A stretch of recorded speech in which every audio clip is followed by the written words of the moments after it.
طبق دستور و سپارش‌های رهبریت مقامات اجرایی حکومت دولتی شهر ترسونزاده امروزها در همه جماعت‌های دهاتی شهر کارهای آبادانی در جریان است. آمادگی‌ها به جشن نوروز بین‌المللی در جماعت دهاتی جوره رحمان نیز در سطح بلند رفته ایستاده است. امروزها مسئولین در راه‌های حدود جماعت شعار و آوازه‌ها را نصب نموده ایستادند. نوروز باستانی سرآغاز تاریخ پرغناوت ما بوده، همچون سنت پرارزش و فرهنگ و تمدن ملی اهمیت بلندی تاریخی دارد. این عید زیبای نیاگان ما در همه دور و زمان‌ها از جمله بزرگترین جشن‌های مقدس ملی به حساب رفته، رمزی آغاز کارهای بهاری و فیض و برکت سال میباشد. با همین مقصد کارمندان و ساکنان دهات بهر در سطح بلند استقبال نمودن جشن نوروز بین‌المللی کارهای زیادی را در حدود جماعت به انجام رسانیدند.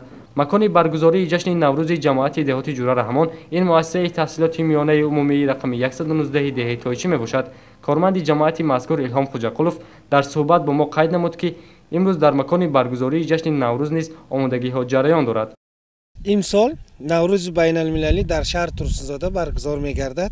ما جماعت دهاتی به نام جوره رحمانوف در دهه تایچی مؤسسه تعلیمی عمومی میانه 119 برگزار می گردد. من رهبر خودتان شاهد شدین دیدین که چند قدر شعاری آوازهای نصب کردیم. من در خودی مؤسسه نصب کردیم. امروزا کارخوی برای تیاری نوروز رفته ایستاده است. هر شب و روز مردم جماعت دهاتی به نام جوره رحمانوف برای کارخوی آبادانی، آبادکاری و تازه نمودن گرد اطراف خانه‌شان، رنگ بار کردن و خانه‌شان و کارخوی آبادانی و رفته ایستاده است.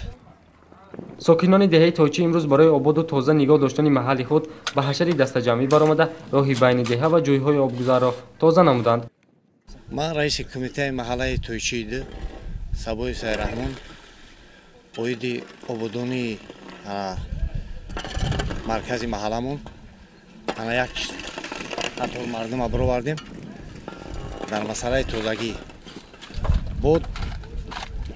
این سال در همین محله ما در مکه ما نوروز بین المللی و نوروز بین جماعت و 5 جماعت در همین چی ما تشکیل می شود.